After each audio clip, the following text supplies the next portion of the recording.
Hello বন্ধুরা, welcome back to my channel Sudipa's kitchen and ব্লগে তোমাদের সকলকে ওয়েলকাম। গতকাল কিন্তু গিয়েছিল ব্রাদার্স ডে। তো ব্রাদার্স ডে তো আমার দুই ভাই থাকতে পালন করব না, এটা তো হয় না, তাই ছোট্টখাট্টো করে একটু পালন করার চেষ্টাই করলাম। তাই জন্য আগে আগে তো কেক বানিয়ে নিয়েছিলাম। আগের ভিডিওতেই তোমরা দেখেছিলে যে আমি বাড়িতে গিয়ে কেক বানিয়েই রেখেছিলাম, আর সেটা আমি বাড়িতে নিয়েও এসেছিলাম। তো ওটা তো ফ্রিজে রাখাই রয়েছে, আর ওদের দুই ভাইকে রাত্রেবেলাতে খেতে বলেছি। তো সেই জন্য একটু জোগাড় যন্ত্র করছিলাম। ও সব বাজার থেকে এনে টেনে দিয়েছে যেগুলো আনার ছিল। তো আমি এই দেখো ময়দা মাখতে বসে গেছি। ময়দা ঠিক লুচি করব না, একটু নানের মতো করেই অন্য রকমভাবে করার চেষ্টা করলাম। তাই জন্য ময়দার মধ্যে সামান্য নুন, একটু চিনি আর সাদা তেল, আর এছাড়াও রয়েছে টক দই আর গরম জল দিয়ে ভালো করে ময়ান দিয়ে রেখে দিলাম। তো ময়দা তো মাখা হয়ে গেছে, আর এদিকে দেখো কাবলি চানাটাকে আমি আগে থেকেই ভিজিয়ে রেখেছিলাম। তো সেটাকে সেদ্ধ করতে দিলাম নুন আর হলুদ দিয়ে, প্রায় 8-10টা সিটি দিয়ে নিয়েছিলাম। আর ওইটার জন্য চানার জন্য যে সমস্ত মশলার দরকার আছে সেইগুলোকে আমি এখানে পেস্ট করে নিচ্ছি। তো তার জন্য দেখো মিক্সিং জারের মধ্যে কাঁচা লঙ্কা, টমেটো আর পেঁয়াজ আলাদা করে ভালো করে পেস্ট করে নিচ্ছি। একদম মিহি পেস্ট করে নেব। তোমরা এমনি কেটেও দিতে পারো, অসুবিধা নেই। আর এমনি চানা মশলার ভিডিও আমি অনেকবার চ্যানেলে দিয়েছি, তো আজকে একটু নর্মালভাবেই করেছি, তাই জন্য আর সেইভাবে ভিডিওটা পুরোপুরি তোমাদেরকে শেয়ার করলাম না আর কি। তো এই দেখো চানা তো ভালো করে সেদ্ধ হয়ে গেছে, আর এদিকে আদা রসুন পেস্ট আগে থেকেই করা ছিল, তো সেই জন্য ওটা আর দেখালাম না। আর এই দেখো কড়াইতে প্রথমে আমি দিয়ে দিয়েছিলাম কাস্তরি মেথি পাতা। তো কাস্তরি মেথি পাতাটা একটুখানি ড্রাই রোস্ট করে নিলাম।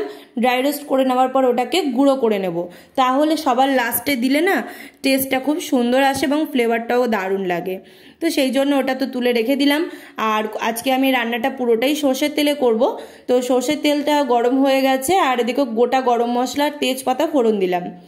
আর তারপরে দেখো বেটে রাখা মিক্সিতে পেস্ট করা যে মশলাটা ছিল সেইটা পুরোটা অল্প অল্প করে দিয়ে দিলাম। এখানে চাইলে তোমরা প্রথমে পেঁয়াজ কুচোনোও ব্যবহার করতে পারো, সেটা কোনো অসুবিধা নেই। তবে পেস্ট দিলে কি হয়, বেশ ঝোলের যে কনসিস্টেন্সিটা সেটা খুব ভালো হয়, গাঢ়ত্বটা বেশ ভালো হয়। তো সেই জন্যই আমি পেস্ট করে বেশি ইউজ করে থাকি প্রতিটা রান্নার ক্ষেত্রেই। তো আদা রসুন বাটাও আমি দিয়ে দিলাম। আর এবারে যে সমস্ত মশলা দিতে হয়, নুন, হলুদ গুঁড়ো, লঙ্কা গুঁড়ো, জিরের গুঁড়ো, ধনে গুঁড়ো, এই সমস্ত যা যা দেওয়া হয় আর কি, সেইগুলো দিয়ে মশলাটা দিয়ে ভালো করে কষিয়ে নিচ্ছি। আজকে দেখো ওরও আজকে কাজ থেকে আসতে দেরি হবে, আর ভাই চলে এসেছিল, তবে দেওর তো একটু দেরি করে এসেছিল, ওরও কাজ ছিল। তো সেই জন্য যেদিন ভাবি তাড়াতাড়ি করব সব কিছু, সেদিনই দেরি হয়ে যায়। যাই হোক, কি আর করা যাবে। আর এই দেখো মশলা দেওয়ার পরে আমি মিক্সির মধ্যে যেটুকু মশলা ছিল ওর মধ্যে জল দিয়ে আমি দিয়ে দিলাম। এবার মশলাটাকে আরও বেশ কিছুক্ষণ কষিয়ে নেব, যতক্ষণ না পর্যন্ত মশলা থেকে তেল ছেড়ে যাচ্ছে। তো মশলাটা তো কষতে থাক। আর এদিকে দেখো তারপরে তেলটা যখন ছেড়ে দিল, আমি তখন চানাগুলোকে হাতার সাহায্যে তুলে তুলে দিচ্ছি। চানা সেদ্ধ করা জলটা কিন্তু আমরা এখন দেব না, চানাটাকে আগে দিয়ে মশলার সঙ্গে খুব ভালো করে মিশিয়ে নিয়ে প্রায় 5-7 মিনিট মতো কষিয়ে নেব। তারপরে আমরা জলটাকে ব্যবহার করব, তাহলে কি হবে, কষানোটা ভালো হলে রান্নার টেস্টটা বেশি ভালো হবে আর কি। তো আমি তো এই চানাটা আগে আগেই করে নিচ্ছিলাম, তখন বাজে প্রায় 8টা 8:30 মতো। আর এদিকে ময়দা তো মাখাই ছিল, ওরা এলে পরে তখন ওই লুচিগুলোকে ভেজে দেব। আর যেহেতু দুই ভাই লুচি খেতে ভালোবাসে, তো সেই জন্যই এটা করেছিলাম। আর এইদিকে দেখো চানা তো আমার কষানো খুব ভালো করে হয়ে গেছে, আর জলটাও আমি দিয়ে দেবো। আর জল দেওয়ার পরে লাস্টে আর তেমন কিছু দেওয়ার থাকবে না, ঝোলটা যখন ফুটে যাবে তখন চানার যে মশলাটা আছে, চানা মশলা সানরাইজার, ওটা একটুখানি অ্যাড করব। আর সবার শেষে কাসুরি মেথি পাতা দিয়ে দেবো, ব্যাস একটুখানি ফুটিয়ে নিয়ে তারপর নামিয়ে নেব। এই দেখো চানা মশলা আমাদের একদম সুন্দরভাবে রেডি হয়ে গেছে, আর গাঢ়ত্বটাও তোমরা দেখতে পেলে কতটা সুন্দর হয়েছে। তো এই দেখো ভাই চলে এসেছে, তখন বাজে প্রায় 8:30 পৌনে 9টা নাগাদ। তো ভাই তো এসেছে, এবার দেখো ও আবার আমার জন্য গিফট নিয়ে এসেছে। এটা কোনো মানে হয় বলো? ও ব্রাদার্স ডেতে কোথায় আমি দেবো, আর উল্টে ও আমার জন্য নিয়ে এসেছে। দেখো কানের দুল নিয়ে এসেছে, কত সুন্দর, 2টো ক্লিপ নিয়ে এসেছে। কি বলবো, আর যেটা যদি জন্মদিন হতো বা সিস্টার ডে বা অন্য কিছু হতো সেটা আলাদা বিষয় ছিল। তো ও আবার ব্রাদার্স ডের দিনে নিয়ে এসছে, ওর নাকি খালি হাতে আসতে ভালো লাগছিল না, তাই জন্য নিয়ে এসেছে। আমি আবার পরেও নিলাম, ও তো ভীষণ খুশি হয়েছে পরেছি বলে। তো তারপর দেখো দুই ভাইতে চলে এসেছে। এবার কেকটা আমি ফ্রিজ থেকে বের করে নিয়েছি। কেকটা কেমন হয়েছে বলো। ঠিক সেরকমভাবে মাথায় ডিজাইনটা আসেনি, যেমন যা পেরেছিলাম আর কি ঝপঝপ করে করেছিলাম।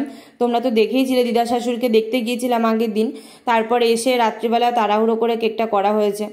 যাই হোক, এই যে দুজনে মিলে কেক কাটিং করছে, আর এই মুহূর্তটা কিন্তু খুবই স্পেশাল আর কি। আর আমি আরও একটা সারপ্রাইজ বলবো না, একটা আনন্দের খবর যেটা, সেটা হচ্ছে এই ব্রাদার্স ডের দিনই মানে গতকাল আমার ইউটিউব চ্যানেলে 3000 সাবস্ক্রাইবার পূরণ হয়েছে। তো এটা আমার কাছে অনেক বড় পাওয়া, কারণ 1000 সাবস্ক্রাইবার হতে কতগুলো দিন সময় লেগে যায়, কত হার্ডওয়ার্কিং রয়েছে, কত কষ্ট রয়েছে একটা চ্যানেলকে দাঁড় করানোর জন্য। হ্যাঁ, আমি যদিও এখনও সেইভাবে ওয়াচ টাইম বলো বা আরও আদার্স যে সমস্ত ক্রাইটেরিয়াগুলো রয়েছে সেগুলো এখনও কমপ্লিট করতে পারিনি, তবে 3000 সাবস্ক্রাইবারের গণ্ডি যে পেরিয়েছে এটাতে আমি অনেক খুশি হয়েছি। আর একটা ভিডিও বেশ অনেকটাই ভিউ হয়েছে, প্রায় 94,000 মতো, তো সেটার জন্য আমি ভীষণই খুশি আর কি। তো এই দেখো কেক তো আমার কাটা হয়ে গেছে, এবার কেকটা কেটে ওদের সকলকে আমি ভাগ করে দিচ্ছি। আর তখন তাড়াহুড়ো করে করছিলাম, কেন কি বেজে গিয়েছিল প্রায় 11টা 10-15। এবার ভাইরা তো বাড়ি যাবে, দেরি হচ্ছে। এদিকে বাবা বারবার ফোন করছে, কারণ বাবা রাত্রেবেলা এত রাত অবধি বাইরে থাকাটা একদম পছন্দ করে না আগাগোড়াই। তো সেই জন্য আর কি তাড়াহুড়ো করে করছিলাম। তো তারপরে দেখো লুচি বেলতে এসেছি, আর ও তো হেল্প করতে আসা মানে আমার কাজটাকে আরও বাড়িয়ে দেওয়া। ওকে মানে আমাকে হেল্প করতে বলা মানে হচ্ছে আমার যত সমস্ত যা কাজ, যেটুকু যে আমি তাড়াতাড়ি করতে পারবো সেটাকে আরও বাড়িয়ে দেবে আর কি, সময়টা নষ্ট হয়। তো এই জন্য তুমি যাও, আমি করে নিচ্ছি। তো সেই জন্য ওই লুচিটা ভেজে নিলাম। আর আমার মুখ দেখো না, একদমই গরমে নাজেহাল অবস্থা, মুখের খুবই খারাপ অবস্থা। তো সেই জন্য আর সেই রকমভাবে ড্রেস আপও কিছু পরতে পারিনি, ঘরে যা পরা ছিল ঠিক সেইভাবেই আর কি করলাম। আর এই দেখো নান বলবো না, ওই লুচিই হলো আর কি। তো এই দেখো ওদের দুজনকে খেতে দিয়ে দিয়েছি, দুজনে বসে পড়েছে খেতে। আর আমরা দুজনে বসবো পরে, ওরা আগে খেয়ে যাক, কারণ ওদের তো দেরি হবে, মানে দেরি হয়ে যাবে, নাহলে যেতে আমাদের খেতে বসলে পরে ওদের আবার বেরোবে না। তো তারপরে দেখো কেক আমি বাড়ির জন্য পাঠিয়ে দিলাম, মা বাবা সবাই, দিদা যারা রয়েছে, বাবা সবার জন্য বাড়িতে কেক পাঠিয়ে দিয়েছি। আর এই যে ওরা চলে যাচ্ছে, তখন বাজে প্রায় 11:30। আর ওরা চলে যাওয়ার পরে তারপরে আমরা রাত্রেবেলা খেতে বসবো। আর আমি তো জানো লুচি আমার একেবারেই অপছন্দের জিনিস, তো সেই জন্য আর কিছু মানে বেশি নিলাম না, ওই দুটো মাত্র লুচি খেয়েই আমার হয়ে গেছে। আর সঙ্গে একটু পেঁয়াজ নিয়েছিলাম, পেঁয়াজ খেতে তো ভালোবাসি। তো এই তো ব্রাদার্স ডের দিনটা এইভাবেই কাটালাম। তো তোমাদের কেমন লাগলো ভিডিওটা অবশ্যই কমেন্ট বক্সে জানিও, আর ভালো লেগে থাকলে প্লিজ একটি লাইক করো, আর পেজটিকে অবশ্যই ফলো করে দিও। টাটা।